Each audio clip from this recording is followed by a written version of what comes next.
England's journey into the Renaissance would be helmed by its most famous royal dynasty. These monarchs, with their personal beliefs, biases, and neuroses, would change the lives of their subjects in dramatic ways. They shaped England more than most royals ever did, and enshrined themselves as some of the most famous and infamous names in English history. In this video, we will follow England during the reign of the Tudors as court scandals, foreign invasions, and earth-shaking religious reforms changed England forever. The Winter King. Henry VII faced an uphill battle. Having spent most of his life in France, he had few connections in England and was more culturally French than English. He cleared the board of many potential enemies by cleverly dating his reign to the day before Bosworth, retroactively making any allies of Richard III guilty of treason, allowing him to seize their lands and titles. His weak claim to the throne proved a constant menace. Henry had to fight off two major pretenders to his throne. First, Lambert Simnel in 1487, who claimed to be a nephew of Richard III, and then Perkin Warbeck in 1491, who claims to be one of the missing princes in the Tower. Most historians agree both claimants were frauds, but they showed how tenuous Henry's reign was at the start. In the latter case, Henry's own Chamberlain Sir William Stanley secretly conspired to help Warbeck, which earned him an execution. However, by the late 1490s, things had settled.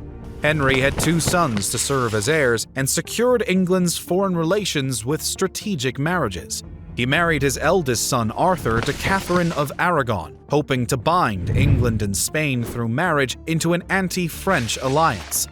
Arthur's sudden death in 1502 came as a shock, but Henry salvaged the alliance by offering the hand of his second son and new heir, also named Henry instead. He also repaired relations with Scotland by marrying off his daughter Margaret to King James IV. Through it all, one of Henry's main aims was to fix the country's finances. This he did with meticulous care, poring over his accounts every day and carefully tracking everything he was owed. Henry redirected funds into his personal treasury to keep a close eye on things, but aside from his occasional extravagance in courtly ritual, he was something of a penny pincher.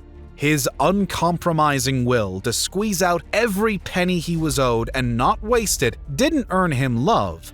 He was quite unpopular by the time he died, but it did heal England's finances. When he died in 1509, Henry left the crown wealthier and more financially secure than it had been in decades. Enclosures. The picture for England at large was not so simple. By 1500, England's population had recovered from the effects of the Black Death. Wages and the availability of land was no longer growing as they had during the 15th century, and in some places they were starting to shrink. One of the hot-button issues of the age was enclosures. This was the process of a landowner buying up a large area of land and enclosing it with a hedge or fence to prevent its public use. This denial of land to the commons angered many regular Englishmen and limited their ability to farm. The end of the feudal system meant landlords no longer saw their land as a means to provide for their military obligations, but as something to be exploited for maximum profit. Therefore, many landlords were happy to evict farmers to use the land to pasture animals, especially sheep for wool. Several laws were passed under Henry VII to try tackling enclosures, but these laws had little effect. Between 1485 and 1500, for example, some 16,000 acres of land was enclosed across Northamptonshire, Warwickshire, Oxfordshire, Buckinghamshire, and Berkshire, most of which went to pasture. The effects of enclosure were not felt equally everywhere. While enclosures were a non-issue in some shires, others faced huge challenges, like Leicestershire, where some 40 villages were totally enclosed and had to be abandoned between 1485 and 1530. Managing pasturage took much less labor per acreage than farming, leading to unemployment that drove more and more rural people into the cities. Urban life was not much easier. It was common for people to work 12-hour days or more, and the average laborer would have very little of his wages left after paying for the main expenses of rent, food, drink, fuel, and clothes. However, when harvests were good and work available, the urban Englishman enjoyed a quality of life above that of any commoner before him.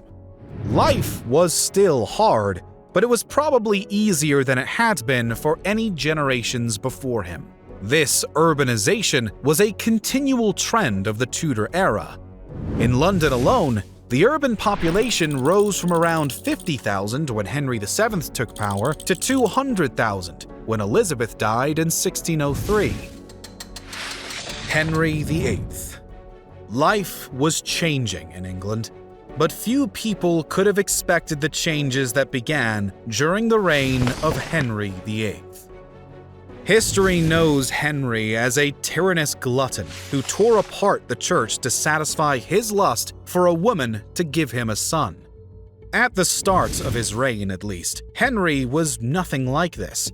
Handsome, active, and intelligent, Henry spent his early reign basking in the wealth his father had left him.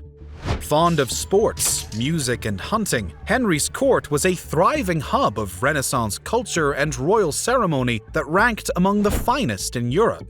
A devout Catholic, Henry satisfied his faith and desire for glory with wars in France and Spain, although he never achieved any great victory worth retelling.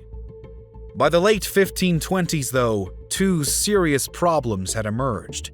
First, Henry's extravagance was depleting the crown's treasury.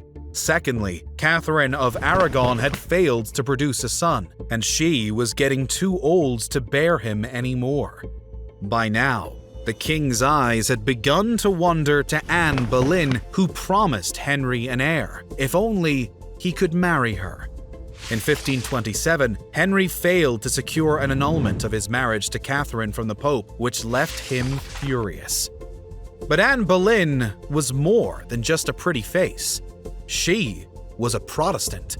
By now, the Protestant Reformation was well underway in Europe, and it was probably Boleyn who led Henry to embrace it. Henry began appointing other Protestants to powerful positions, such as Thomas Cranmer as Archbishop of Canterbury and Thomas Cromwell as his chief minister. The sincerity of Henry's conversion has always been questioned. Did he only do it to marry Anne? Possibly. Was it a power grab? Henry was hardly the first king of England to butt heads with Rome over church authority. Either way, in April 1533, Parliament declared the king the supreme authority on religious matters in England and Wales. Henceforth, the Church of England would not submit to papal authority. Ignoring the excommunication that came his way, Henry annulled his marriage with Catherine to marry Anne, who was already pregnant with what she promised would be a son, only for her to deliver him a daughter, Elizabeth. The English Reformation. For the people of England, Henry's break with Rome was mostly procedural and did not directly affect their daily lives. Worship continued under what some historians have labeled Catholicism without the Pope. More significant for England at large was the subsequent dissolution of the monasteries. Seen as bastions of papal power and a bounty of wealth and land for the cash-strapped crown, Henry ordered every monastery in England to be closed in 1536. Almost 1,000 years of English monastic tradition was ended by royal decree. The monasteries had been centers of charity and shelter for many in England. Coupled with the uncertainty from the break with Rome, as well as spiraling food prices thanks to poor harvests in 1535, a massive rebellion known as the Pilgrimage of Grace erupted in 1536.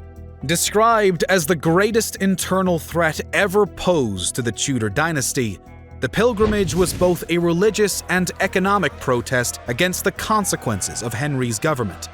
although they did not target the king himself.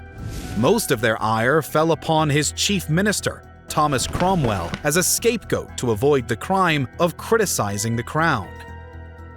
Despite mass sympathy for the rebels, Henry refused to accept the insults to his authority. The Pilgrims lacked the desire to violently oppose the crown and were mostly helpless when Henry ordered their leaders to be rounded up and executed. Concerned about further rebellion, Henry passed the Crown of Ireland Act in 1542 to formalize his title as King of Ireland, and he also tightened his grip on Wales with 2 Laws in Wales Acts that sought to simplify English administration while stamping out the use of the Welsh language in government there. Both laws came to be resented by the nations they were imposed upon, but rebellion was avoided in both nations. Aside from the monasteries, the other consequential religious change for the English people was the English Bible.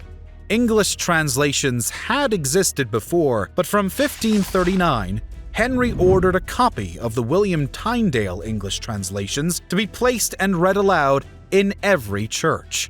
Opening access to the faith for the common people was one of the more popular Protestant reforms and probably helped people accept the new religious system. The later reign of Henry VIII. Back in the royal court, Anne Boleyn's time in the spotlight was short-lived. Henry grew tired of her, and in 1536 she was accused of adultery and incest, which earned her a spot beneath the headsman's axe. It's unlikely she'd done anything more than lose Henry's interest. Henry had already turned his attention towards Jane Seymour, who he married less than 2 weeks after Anne's death. It was Jane who finally granted him the male heir he'd always wanted, giving birth to Prince Edward in October 1537. It was a bittersweet moment, though, as Jane died of complications from the pregnancy a few days later. She might have been the only wife who Henry still loved when the marriage ended.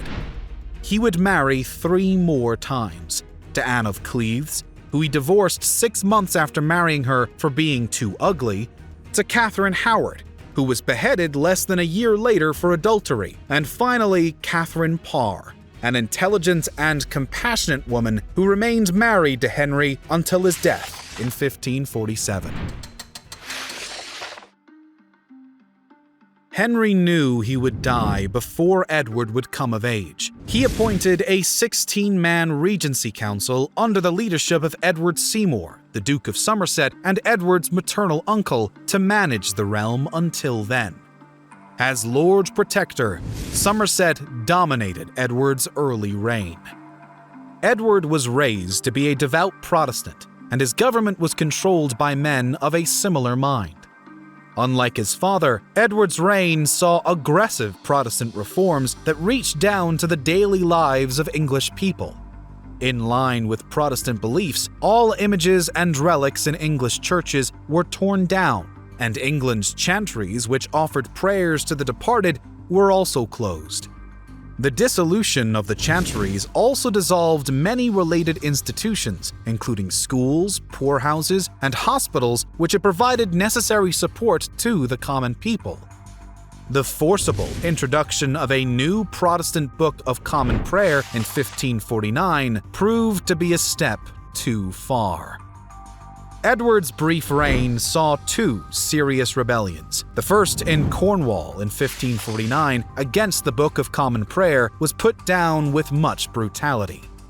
A second erupted in the same year in Norfolk, but this time the primary complaint were the Enclosures, which had been a nuisance for decades at this point. Kett's rebellion demanded royal limits on enclosures and numerous other reforms targeting abuses and exploitation relating to rents and tithes. This, too, was put down with tremendous slaughter. This disorder reflected badly on the Lord Protector, who was soon deposed and replaced by the Duke of Northumberland. Northumberland continued to advance the Reformation with a revised prayer book and mandatory church attendance to Protestant services in 1552. These were sweeping changes that reached into the daily lives of regular people, but they were halted in their tracks in 1553 when King Edward fell ill and died. This was a disaster for the Protestants, for their only heir was Edward's eldest half-sister, the devout Catholic Mary. Northumberland and the dying Edward hastily passed a law to declare his Protestant cousin, Lady Jane Grey, as his successor, but it was a pointless endeavor. Lady Jane Grey had little support, and the nation rallied towards Mary as the legitimate Tudor heir. Bloody Mary. On October 1st, 1553, Mary I became the first sovereign Queen of England. Mary's agenda was clear from the start: to restore Catholicism. Immediately, she rolled back her half-brother's reforms. She allowed the Catholic Mass to be celebrated again, restored icons and decorations to churches, and began to refound the monasteries her father had destroyed. Seeking to secure her foreign alliances and restore England to the Catholic fold, she announced her intention to marry King Philip II of Spain. This marriage was deeply controversial. Englishmen, both noble and commoner, hated the idea of a foreign king who might seize England for himself. In 1554, there was even a minor uprising known as Wyatt's Rebellion, which aimed to halt the marriage and oppose the Catholic Restoration, but it failed to achieve anything significant. The marriage went ahead, but not without Parliament passing strict laws limiting Philip's power. Like any monarch, Mary sought an heir, but she was already in her late 30s when she took the throne, and her husband showed little interest in staying in England. Twice Mary thought she was pregnant, and twice she was wrong. Mary's desperation to have an heir as an alternative to her Protestant half-sister Elizabeth was never alleviated. Mary's Catholicism dominated her reign, and, it seemed, clouded her judgment. In 1555, as part of her campaign to undo the Protestant Reformation, Mary began dispensing the ultimate punishment to Protestant heretics: burning. Around 300 Protestants were burned at the stake across England and Wales. Far from restoring Catholicism, the burnings horrified the populace and allowed the Protestants a martyr's death. Most famously, Thomas Cranmer, the former Archbishop of Canterbury who had engineered Henry's divorce from Mary's mother, was burned in Oxford in 1556, making him one of the most famous martyrs in English history. It was all for naught, since Mary's Catholic counter-reformation ended with her death in 1558. What she thought was a pregnancy turned out to be cancer. Unable to secure an heir, the throne passed to Elizabeth I. Elizabeth I. Young, educated, and moderate, Elizabeth faced the immense task of settling England's chaotic religious affairs. Her approach was a middle way between hardline Protestantism and the trappings of old Catholicism. In the first 2 years of her reign, she passed acts of supremacy and uniformity to assert her place as head of the church and mandate the use of a revised Book of Common Prayer. In 1563, her government passed the 39 Articles to outline the beliefs of the Church of England. While more moderate than Edward's Protestantism, it was still undeniably Protestantism. But Elizabeth was more interested in stability than zealotry. She did not wish to make windows into men's souls, and so long as people outwardly conformed to the new religion, they faced no punishment for what they might believe in private. Many Catholics were still unhappy, and the most radical Puritan Protestants felt she didn't go far enough. She spent the rest of her reign trying to deal with these more radical fringes, passing laws restricting the activities of Catholic missionaries and appointing church officials to root out radical Puritans. Ultimately, though, her middle ground approach satisfied the majority of the population, and her reforms were the foundation of the Anglican Church that stands to this day. One thing Elizabeth refused to do, though, was marry, Probably fearing that her husband would take her power, Elizabeth never tied the knot, claiming to be married only to England. Despite her epithet of the Virgin Queen, she definitely had lovers, but she remained unwed, much to the frustration of Mary's widow Philip II, who tried marrying Elizabeth to re-secure the English-Spanish alliance. This lack of an heir or the means to acquire one was a constant security concern, which only became graver as Catholic Europe arrayed against her. In 1586, a Catholic plot to assassinate Elizabeth and replace her with Mary Queen of Scots, a descendant of Henry VII, was foiled, and Elizabeth had Mary executed. The execution of a Catholic monarch and potential heir was all the justification Philip needed to invade England and depose Elizabeth. Philip assembled a Spanish armada carrying tens of thousands of troops to sail against England in 1588.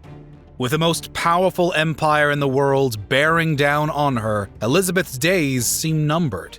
But three factors saved England from defeat. First, Elizabeth herself, whose steady leadership and rousing speeches to the troops restored hope in the face of certain defeat. Secondly, and most importantly, a tremendous storm hit the armada en route, sinking and damaging many of the ships. Finally, the quick thinking of English captains like Sir Francis Drake and John Hawkins, who sent fire ships into the battered armada that inflicted devastating damage. Had Spain successfully landed, they probably would have won, but against all odds, England prevailed. The Elizabethan Age. The defeat of the Spanish Armada was a high point in English history. England had fended off the greatest power in the world and was embarking on its own path to claim that title. The riches of the Americas had made Spain powerful, and Elizabeth was keen to do the same. English explorers had first reached the Americas during Henry VII's reign, with the king commissioning John Cabot to conduct the first modern European exploration of the North American coast. Elizabeth intensified these exploration and colonization efforts, such as through Sir Walter Raleigh, who sailed out on her commission and named the territory of Virginia in her honor. Her reign also saw England's first attempt at an American colony at Roanoke Island in modern North Carolina, although the colony disappeared and its fate remains a mystery to this day. More consequential for England's future was her chartering of the East India Company in 1600 to manage trade in Asia. In time, the East India Company would become one of the most powerful arms of British imperialism. With religious stability, foreign rivals kept at bay, and English explorers entering new lands, it is no wonder that Elizabeth's reign is often seen as a golden age for England. It was a golden age felt at many levels. On a government level, Elizabeth ruled efficiently and modestly. She avoided the extravagant spending of her father, and as a result, only called Parliament to session 13 times in her 44-year reign. She also expanded Parliament, particularly the House of Commons, with dozens of new seats to provide opportunity for the growing gentry. Despite hostility with some Catholic powers, trade flourished, and Elizabeth passed laws to protect and expand key economic sectors like the wool trade. This wealth was funneled into a vibrant wave of artistic and architectural expression. Elizabethan England was a true Renaissance nation, where extravagant houses and dazzling works of art were more common than ever before. At the same time, new goods from distant lands flowed into England, like tobacco and potatoes, which were quickly available even to regular English people. All of this depended upon a thriving merchant class who were some of the biggest beneficiaries of the Tudor age. And of course, there could be no discussion of Elizabethan England's flourishing without discussing William Shakespeare. Born in Stratford-upon-Avon in 1564, Shakespeare began his career as an actor before becoming renowned as a poet and playwright.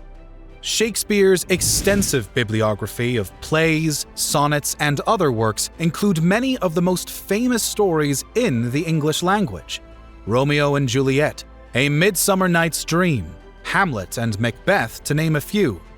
His inventive use of idioms and rich portrayals of historical figures in his historical plays had an influence far beyond the stage. Shakespeare's popularity and influence demonstrates the thriving cultural environment of the Elizabethan age, where great artists could enjoy fame and fortune, while the masses could enrich themselves with the finest cultural productions of the era. For all of her successes, though, Elizabeth's final years were marked by economic hardship caused by lingering hostilities with Spain and an Irish rebellion in 1595. Inflation suppressed wages, especially towards the end of Elizabeth's reign, and there was a serious problem with vagrancy. The 1598 Poor Law provided for the relief and support of the poorest Englishmen, depending heavily on private philanthropy and cooperation of the parish churches to tackle the problem. This Poor Law would remain in effect until the 19th century. Elizabeth died in 1603 after an impactful 44-year reign. With no heir, the crown passed to James VI of Scotland, who became James I of England, uniting the two historic antagonists under the same crown. The Tudor Age was over.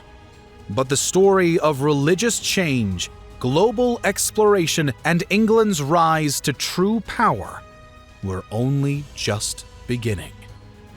If you'd like to help us keep creating and get early access to our videos, behind-the-scenes content, and other perks, consider becoming a member right here on YouTube or joining us on Patreon. Every bit of support helps. And as always, thank you so much for watching.